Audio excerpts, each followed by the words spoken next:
Hi, Orange Police. Hi, it's not an emergency, but is it recording? Is there a what? Is this conversation recording? Yes, every conversation is recorded. I'm just calling so that you guys know that if something happens, I did it because I was trying to defend myself. All I'm trying to say is that I'm warning. Honestly, I will fight for my life, and I swear I will kill him. His full name is... Hola a todos y bienvenidos a este canal donde hablo de casos reales. Mi nombre es Marta y antes de empezar os pido que os suscribáis y que activéis la campanita para que YouTube os avise cada vez que suba contenido. Y si lo que cuento os parece interesante, dejadme un bonito like porque no sabéis lo mucho que me estaríais apoyando con este gesto. Bueno, pues hoy voy a hablar de un caso que sucedió en el año 2013 y que consiguieron resolver bastante rápido gracias a Google Maps. Así que como no quiero desvelar más información en la introducción, no me enrollo más y empezamos.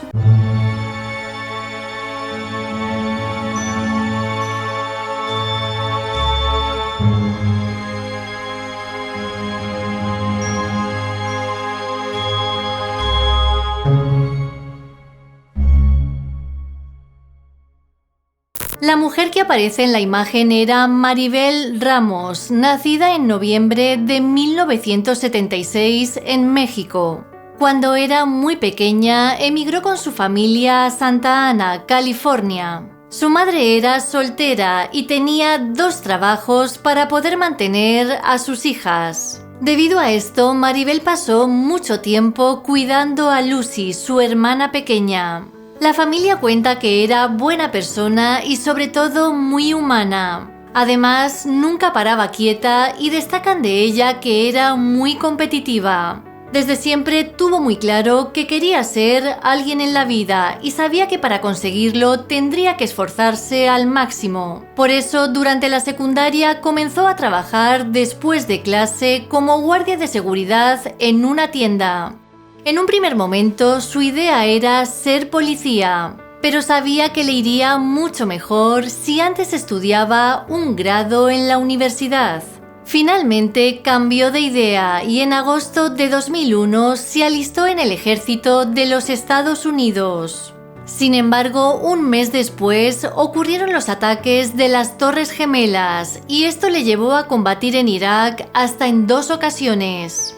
En 2008 se dio de baja en el ejército con honores para alcanzar uno de sus sueños, un título universitario. Al final consiguió matricularse en la Universidad de Fullerton para estudiar Derecho Penal. Ese mismo año se trasladó con su madre al condado de Orange, pero en 2009 la mujer cayó enferma y falleció. Maribel le pidió a su hermana Lucy que se fuera a vivir con ella, pero como la chica ya tenía su vida montada en otro lugar, le dijo que no. Aún así, le sugirió que buscara un compañero de piso para que pudiese hacer frente a los gastos de la casa. Maribel puso varios anuncios hasta que al final dio con Casey Joy. Este hombre parecía el compañero de piso perfecto. Al igual que Maribel, tenía un perro y se mostraba como un tipo culto, educado y muy agradable. Durante su primera entrevista le contó que no tenía familia y que estaba a la espera de conseguir un trabajo en Huntington Beach. A esto añadió que nunca llevaría gente a casa, algo que era perfecto para ella porque se pasaba el día estudiando y necesitaba un ambiente silencioso. Casey se trasladó a la casa y algo que llamó la atención de Maribel era que se pasaba todo el día dentro de su habitación. Como a la mujer le daba pena verle tan solo, intentó hacerse su amiga. Comenzaron a pasear a sus perros juntos y Maribel casi siempre le invitaba a las celebraciones que tenía con su familia. De hecho, llegó a integrarse bastante bien en el entorno de la chica. Un día, Casey llamó por teléfono a Lucy para decirle que estaba enamorado de Maribel. La mujer se quedó bastante sorprendida y lo que le dijo fue que su hermana solo le veía como un amigo. A Lucy esta conversación le dejó mal cuerpo, así que decidió hablar con su hermana. Lo que le dijo básicamente era que si el hombre estaba enamorado de ella no deberían vivir juntos porque todo se podía complicar. Tiempo después, Maribel la tranquilizó. Al parecer ya había hablado con Casey para aclararle que solo eran amigos y todo estaba bien entre ellos. Aún así, el hombre no se dio por vencido y comenzó a hacer todo tipo de cosas para conquistar a Maribel. Primero la invitó a un crucero y luego cambió su forma de vestir y se hizo hasta un tatuaje porque sabía que a ella le gustaban. Pero quizá lo más exagerado fue cuando Casey se gastó $10,000 en una cirugía facial para parecer más joven. Como podéis imaginar, a pesar de todo esto, Maribel seguía sin corresponderle. La actitud del hombre cambió de manera radical en abril de 2013, cuando se negó a pagar su parte del alquiler. Extrañada, Maribel habló con él para que se hiciera cargo de lo que le correspondía, pero Casey se enfadó tanto que tuvieron una discusión tremenda. Fue en ese momento cuando la mujer le pidió que se fuera a vivir a otro sitio. Tan solo 12 días después, Maribel desapareció sin dejar ni rastro.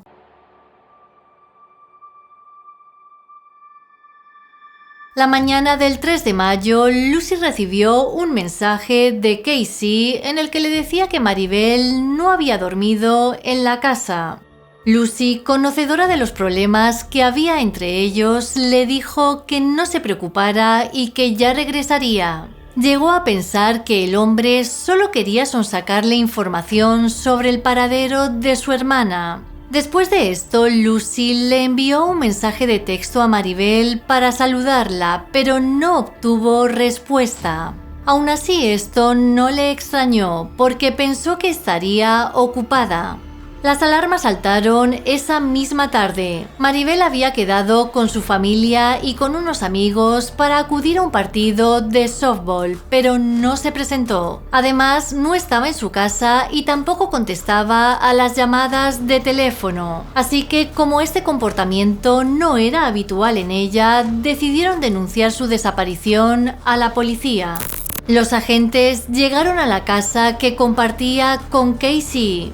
Nadie les abrió la puerta, así que no tuvieron más remedio que echarla abajo. Una vez dentro vieron que de la mujer no había ni rastro y su compañero de piso no contestaba al teléfono. Lo que menos podían imaginar es que el hombre no estaba lejos de la casa. Estaba dentro de su coche a unos metros observando los movimientos de la policía. Los detectives comprobaron que Maribel tenía su vehículo aparcado en la entrada. Además, no se había llevado ninguna pertenencia, había dejado la cama sin hacer y la luz de su habitación estaba encendida.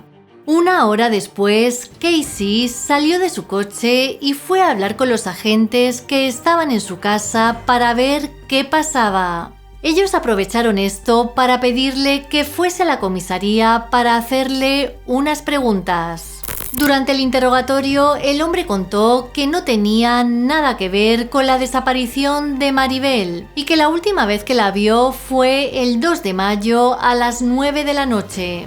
Según su versión, habían tenido una discusión. Cuando terminó, ella se encerró en su cuarto y él se fue en coche a dar una vuelta para aclarar sus ideas. Cuando regresó a las 10, ella ya no estaba en la casa. En ese momento los agentes se dieron cuenta de algo y era que Casey tenía los brazos llenos de arañazos recientes. Lo que dijo era que se los había hecho con las espinas de unos arbustos que había en el parque. A ellos esto no les pareció creíble, pero como no tenían nada en su contra, no tuvieron más remedio que dejarle marchar. And voluntarily, they want a DNA sample that took a picture of my body. They will search the house without a search warrant. I'll give them a permission to do it. Go ahead, go forward. She's my only family I have. She's my best friend, and I have to come back. That's all. El siguiente paso fue revisar las cámaras de seguridad que había en los alrededores de la residencia de Maribel. El 2 de mayo a las 7:15 de la tarde, La mujer fue grabada entregando el cheque del alquiler en las oficinas que había delante de su casa. Se podría decir que esta fue la última vez que se la vio con vida, pero esto no es del todo real, porque un amigo habló con ella más tarde. La policía investigó a la familia, exparejas y amigos de Maribel, pero todos tenían coartadas sólidas. Fue su amigo Paul quien contó un hecho inquietante que sucedió la noche de su desaparición. Según este amigo, cuando Maribel entregó el cheque del alquiler, regresó a su casa y le dijo a Casey que tenía que irse al día siguiente. Él se lo tomó bastante mal y comenzó a gritar y a insultarla. Maribel estaba tan aterrada que llamó a su amigo Paul para contarle la situación. Maribel puso el altavoz del teléfono y Paul le dijo a Casey que si al día siguiente no se había llevado sus cosas, él mismo se ocuparía de sacarlas. Esa fue la última llamada que la mujer hizo desde su teléfono. Otro hecho inquietante fue cuando descubrieron una llamada que Maribel había realizado al 911 12 días antes de su desaparición. Se puede decir que la hizo minutos después de la discusión que tuvo con Casey por no pagar su parte del alquiler. Hi, Orange Police. Hi, it's not an emergency, but I just, is it recording? Is there a what? Is this conversation recording? Yes, every conversation is recorded. I'm just calling so that you guys know that if something happens, I did it because I was trying to defend myself. All I'm trying to say is that I'm warning. Honestly, I will fight for my life, and I swear I will kill him. His full name is Juan Chul.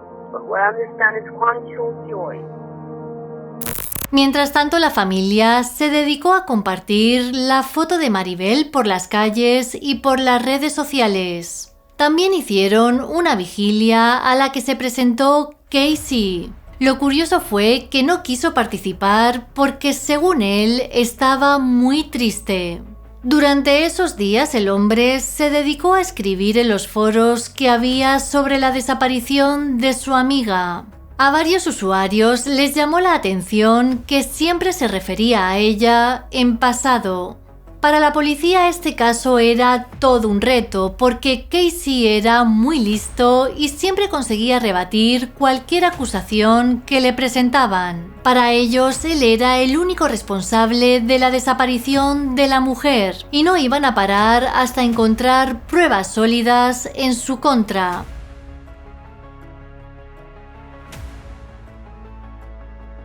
Investigando el pasado de Casey Joy, averiguaron que se había criado en Tennessee, de donde prácticamente había huido. Al parecer, sus padres fallecieron, se quedó sin trabajo y se peleó con su hermana por la herencia. Esta mujer contó a los agentes que su hermano tenía muy mal genio y que cuando discutieron la asustó tanto que tuvo que solicitar una orden de alejamiento. Para ella era un auténtico monstruo. Con toda esta información, decidieron vigilar a Casey las 24 horas del día para ver si cometía algún error, y hay que decir que obtuvieron bastantes resultados.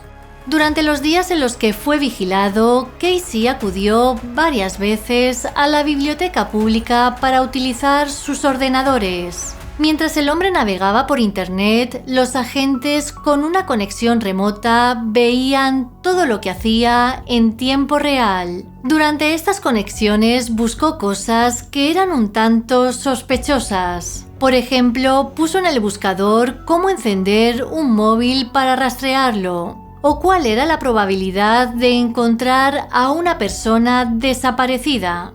Pero lo más significativo fue cuando buscó lo siguiente: ¿cuánto tarda un cuerpo en descomponerse? Lo malo era que solo con esto no podían acusarle de nada, así que continuaron con el seguimiento. El 16 de mayo, Casey acudió de nuevo a la biblioteca pública para utilizar el ordenador. Los agentes observaron cómo se conectaba a la página web creada para buscar a Maribel. En ella la familia había organizado una marcha de reconocimiento por el parque de Peters Canyon, uno de los lugares favoritos de la mujer. La intención era encontrar alguna pista que les llevara hasta ella. Tras leer esto, Casey escribió la dirección de la marcha en Google Maps, amplió la imagen y la pasó a visión satélite. Luego hizo zoom hasta un árbol que estaba en una zona aislada del parque. Al terminar, eliminó el historial de búsqueda y salió de la biblioteca. Los agentes inmediatamente fueron hasta la zona del árbol que Casey había señalado en Google Maps, y fue allí donde hicieron un descubrimiento terrible. Justo en la curva que había al lado del árbol encontraron un cuerpo en avanzado estado de descomposición. Los registros dentales confirmaron que se trataba de Maribel Ramos, de 36 años. Estaba tan mal que no pudieron determinar la causa de su muerte. Tras el hallazgo, fueron hasta la casa para detener a Casey Joy, de 55 años. Cuando el hombre se percató de la presencia de los agentes, trató de huir por la ventana, pero enseguida fue detenido. El 17 de mayo fue acusado formalmente del asesinato de Maribel, su amiga y compañera de piso. La teoría de los agentes era que como Maribel se sabía defender, la noche del 2 de mayo, Casey entró en su habitación mientras dormía para pillarla desprevenida. Ellos creen que la asfixió y que después trasladó su cuerpo al lugar donde fue encontrado. El juicio comenzó en julio de 2014. El fiscal no pudo demostrar cómo Casey le quitó la vida a Maribel. Sin embargo, la búsqueda que hizo en Google Maps del lugar donde fue encontrado el cuerpo sirvió para demostrar que era culpable. El fiscal relató que Casey estaba obsesionado con Maribel y que cuando ella le echó de la casa no soportó la idea de vivir sin ella. Esto fue lo que le llevó a quitarle la vida. Durante el juicio, Casey se declaró inocente y su abogado presentó otra teoría sobre lo que le pudo haber sucedido a Maribel.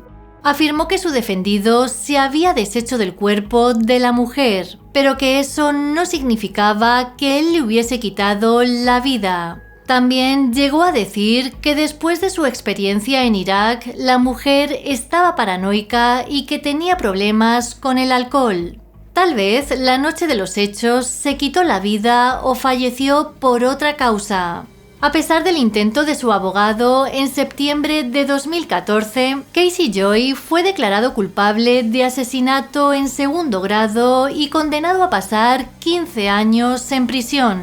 Antes de su sentencia, declaró a un medio de comunicación lo siguiente: «La familia quiere que me disculpe y no puedo disculparme por algo que no he hecho. Tal vez algún día la verdad salga a la luz. Tal vez simplemente muera dentro de prisión.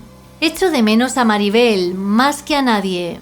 Tiempo después escribió innumerables cartas al juez tratando de obtener un nuevo juicio. En ellas alegó que no tenían pruebas reales en su contra. En la actualidad, Casey Joy cumple condena en el Correccional de Soledad, California. En febrero de 2023 será apto para solicitar la libertad condicional.